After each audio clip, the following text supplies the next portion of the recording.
He was just a curious 12-year-old boy staring at planes. But one pilot saw him and instantly called the police. Why? Because of how he looked. But here's the twist. That boy's father? One of the highest-ranking officials in U.S. aviation. And what he did next left everyone speechless. It was a sunny Saturday afternoon at a small but busy regional airport just outside Atlanta. The sound of distant engines humming, the faint chatter of pilots over radios, and the occasional buzz of a Cessna flying overhead created a peaceful, almost cinematic atmosphere. The runways shimmered in the heat, hangar doors stood half open, and mechanics worked quietly under the wings of parked planes. Everything felt calm, until that calm was shattered by a loud, sharp voice echoing through the airstrip. "Hey, what are you doing near my plane?" The words weren't just loud, they were aggressive, suspicious. Standing on the edge of a private hangar was a young black boy, no more than 12 years old, his eyes wide with wonder as he admired the sleek, silver aircraft in front of him. He wasn't touching it. He hadn't crossed any barriers. He was just standing, dreaming, like any kid who had fallen in love with the sky. The boy, Malik, wore a simple t-shirt with a fighter jet printed on the front and held a small notebook where he often sketched planes. He had a passion, not mischief, in his eyes. But the pilot, a middle-aged white man, didn't care to find out. Instead of asking politely or trying to understand, he instantly assumed the worst. His face tightened. He pulled out his phone and called 911. "Yeah, this is Mike Thompson. I've got a minor, maybe early teens, hanging around my aircraft. Looks suspicious. Could be trying to mess with it." The dispatcher asked, "Is the child damaging anything? Acting aggressively?" "Not yet, but I don't like the look of this. He's just lurking, you know. Better send someone before something happens." He ended the call, shaking his head, muttering under his breath, "Kids like that don't belong out here." A few airport staff glanced over but didn't intervene. Some looked uncomfortable, but no one said a word. Malik heard the conversation and felt a sinking sensation in his stomach. He had done nothing wrong. Nothing except be curious and black.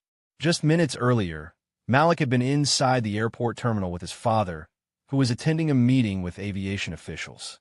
Malik had quietly asked if he could step outside and look at the planes. He had always loved aircraft. His walls at home were filled with posters of jets, and his YouTube history was full of cockpit videos.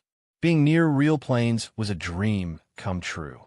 But now, the dream was turning into a nightmare. Within 10 minutes, the faint sound of police sirens echoed from the parking lot. 2 patrol cars rolled in slowly, lights flashing. A security guard from the airport jogged up to the officers to explain the situation. The pilot crossed his arms and pointed toward Malik, who stood frozen in place. That's when one of the officers stepped toward the boy and said something that made Malik's heart pound harder. "Son, come here. We need to ask you a few questions." Little did they know, Malik wasn't alone, and his father wasn't just another passenger. What happened next would flip the entire situation on its head and leave everyone stunned. The boy's name was Malik Carter.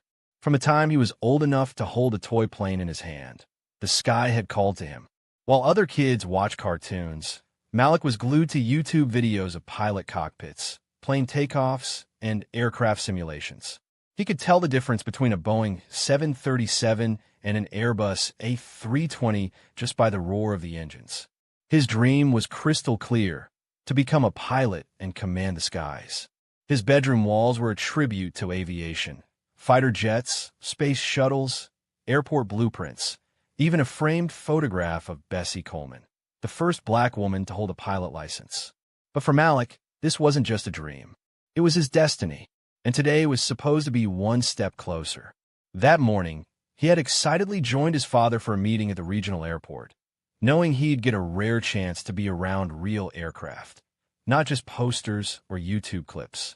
His father, Charles Carter, had told him to stay close, but when they arrived at the airport, Malik spotted a hangar door slightly open, revealing a row of parked planes glistening under the sun.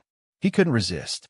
With notebook in hand and his heart beating fast, he walked slowly toward the hangars, making sure to keep his distance, just close enough to admire. but that small walk of wonder turned into a walk of fear. In the distance, he heard sirens, faint at first, then louder. Suddenly, two police cruisers turned into the private terminal parking lot. Malik looked around, unsure of what was happening. His young mind didn't connect the dots until two officers walked straight toward him. "Hey there, son. What are you doing out here?" I'm just looking at the planes," Malik said, his voice barely above a whisper. "Do you have an ID? Are you here alone?" Malik clutched his notebook, his hands shaking. "My dad's inside. I didn't do anything. I promise."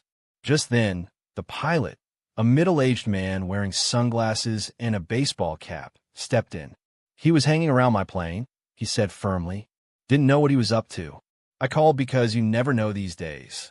The officers exchanged glances and nodded slightly. Malik felt like the ground had disappeared beneath him. His throat was dry, his knees weak. All he had done was look at a plane, his dream, and now he was surrounded by people who saw him as a threat. He had no idea what to do or say next. And then, as if the universe pressed pause, the atmosphere shifted. A man in a navy blue suit, tall, composed, and wearing an airport security badge around his neck, walked swiftly toward the scene. His voice was calm but commanding. "Is there a problem here, officers?" Everyone turned. The officers straightened up. Malik looked up in relief. The man's eyes scanned the situation carefully before he added, "That's my son." And just like that, the tension in the air snapped. Because this wasn't just any father. This was someone who knew the rules better than anyone on the tarmac. And things were about to take a dramatic turn.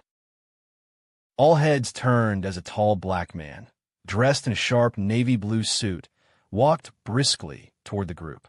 His steps were steady, his gaze focused, not on the officers, not even on the pilot, but directly on his son. He gently placed a hand on Malik's shoulder, offering a silent signal of comfort. Then, shifting his attention, he addressed the officers. His voice was calm, but carried the kind of authority that made everyone pay attention. "Is there a problem here?" One of the officers stepped forward. "Sir, this boy was found near one of the aircraft, and we were called in for suspicious behavior." The man didn't flinch. "I'm his father," he said. Then he reached inside his coat pocket, slowly and deliberately, and pulled out a slim leather case. He flipped it open, revealing a gold badge and a federal ID. The officer took it, glanced down, and blinked in surprise. "Charles Bennett, FAA Regional Administrator," he read aloud. The moment hung in the air. The other officer cleared his throat. The pilot, who just moments earlier was puffed up with certainty, visibly deflated. His shoulders sank and color drained from his face. This wasn't just some concerned parent. This man, Mr. Charles Bennett, was a top-ranking official in the Federal Aviation Administration, responsible for overseeing airport safety, aircraft operations, and regulatory enforcement across several states. In short, he had more authority on that airfield than anyone present. Bennett looked directly at the pilot. His expression was cool and composed, but there was no mistaking the edge in his voice. "You called the police on a 12-year-old boy for admiring an aircraft?" The pilot opened his mouth, stammering. I didn't know who he was. He was just hanging around. I thought it was suspicious. I didn't mean anything by it." "You didn't ask his name. You didn't see what he was doing. You saw his skin color and made a judgment," Bennett replied firmly. The officer interjected. "Mr. Bennett, we didn't detain him. Just responding to a call. We understand now. There's no issue." "No issue," Bennett repeated, raising an eyebrow. "My son was questioned by armed officers, treated like a criminal, and made to feel like he didn't belong at an airport that I help run." The silence was thick. Malik, still holding his notebook, looked up at his father with pride. This wasn't just a rescue. This was justice in real time. Bennett turned back to the pilot. "Let me ask you something. Would you have called the police if my son looked like you?" The pilot didn't answer. He couldn't. Bennett sighed, glancing at Malik. "My son has spent his whole life dreaming about flying. He studies planes, watches flight tutorials, even draws blueprints. And today, he just wanted to stand near the machines he loves. Instead, he was made to feel like he was breaking the law." He paused. "I work every day to make aviation more inclusive and safe. And this is exactly what we're up against. The pilot looked down, visibly ashamed. The officers nodded slowly, realizing they had walked into something much bigger than they expected. And this was just the beginning of the lesson. Mr. Bennett didn't need to raise his voice. Every word he spoke was deliberate, measured but piercing. Like a pilot landing in turbulent conditions, he was calm, but his presence shifted the atmosphere entirely. "You made a decision based on how my son looked," he said, his eyes locked on the pilot. "Not on what he was doing." His voice echoed across the open tarmac, cutting through the noise of distant engines and chirping radios. The weight of that statement settled hard. Turning to the officers, Bennett asked plainly, "Was my son trespassing? Did he cross any security line? Did he touch a plane? Damage property?" The officers exchanged a glance before one of them replied truthfully, "No, sir. He wasn't doing anything illegal. He was just observing." Mr. Bennett nodded. "That's what I thought." Then, once again, his gaze returned to the man who had started all this, the pilot, a man who now seemed visibly smaller than before. "And yet," Bennett continued, "a 12-year-old boy who's done nothing wrong is made to feel like a threat, like a criminal, in a place where he should feel inspired. At an airport that I help oversee." The pilot's face turned red with shame. He shifted uncomfortably, now realizing the depth of his mistake. I'm sorry," he said, voice cracking slightly. "I didn't mean any harm. I was just trying to protect my property.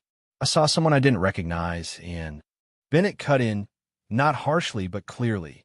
"Protecting it from what? A child with a sketchbook? Or from your own assumptions about who does and doesn't belong around a plane?" The silence that followed was deafening. No one moved. Even the airport staff nearby had gone quiet, listening closely. Malik, still standing close to his father, looked up, his fear now slowly replaced by admiration. His hands weren't shaking anymore. His heart still raced, but not from fear, from pride. In that moment, he saw his father not just as his protector, but as something more, a leader, a defender of justice, and a voice for every kid who had ever been misjudged just for looking different. The pilot finally exhaled. "You're right. I was wrong. I assumed the worst, and I see now how damaging that can be." Bennett took a long breath, then looked around at everyone present, the officers, the staff, the pilot. "It's not just about one call. It's about how many kids like my son have moments like this, moments that can crush their dreams before they ever take flight." He reached down, gently squeezing Malik's shoulder. He wasn't just admiring a plane. He was admiring his future. And for a few terrifying minutes, that future was ripped away, not because of his actions, but because of a glance. The words lingered in the air like the vapor trail of a jet, unmistakable, unforgettable. But the story wasn't over, because what happened next would prove that some lessons, when truly learned, have the power to heal, to uplift, and to inspire far beyond one runway. Later that afternoon, as the sun dipped low over the tarmac and cast a golden glow on the hangars, Mr. Bennett made a quiet but powerful decision.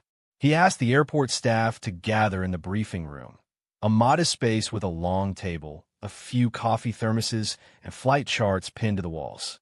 Word spread quickly. The two officers, several airport employees, and even the pilot who had made the call, Mr. Thompson, joined without hesitation. Some came out of respect, others out of curiosity, but all knew something meaningful had just taken place. Mr. Bennett stood at the front, not behind a podium, but with Malik beside him, shoulder to shoulder. He didn't raise his voice. He didn't accuse. He simply spoke from the heart. "Today isn't just about what happened to my son," he began. "It's about something bigger, about how easy it is for any of us to make assumptions that have the power to shape or shatter someone's future." He let those words hang for a moment. Malik wasn't trying to break into a plane. He wasn't doing anything dangerous. He was dreaming. He was learning. He was hoping. That's all. He glanced down at Malik, who smiled shyly but proudly. And yet, Bennett continued, his curiosity was nearly punished because someone saw what he looked like before they saw who he was. He paused, then turned toward the crowd. "This isn't just about race," he said. "It's about the future of aviation, about how we treat the next generation." The ones who want to fly, to fix, to design, and to lead. The ones who are watching us right now. He pointed to Malik. That young man right there could be your co-pilot, your mechanic, your instructor, even your FAA administrator someday. But today, he almost walked away thinking he didn't belong here. The room was silent. Eyes were wide. Some nodded. Some looked away, humbled. And then the unexpected happened. Mr. Thompson, the pilot, stood up. He looked at Malik, then at Mr. Bennett. His voice was quiet, but sincere. I was wrong. I judged too fast. And I'm truly sorry.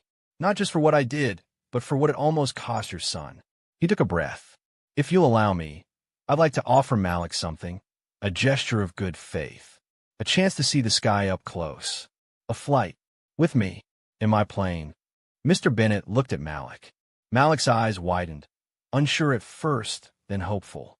Well, his father asked, smiling. What do you think? Malik nodded slowly. I'd like that.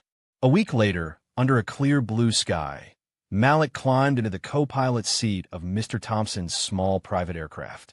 The engines roared to life, and as the plane lifted off the runway, so did a weight that had once rested on Malik's shoulders. Up in the air, above the noise and judgment of the world below, Malik felt free. That day changed him, but also changed the pilot who once feared him. From that moment on, Malik no longer dreamed just of flying planes.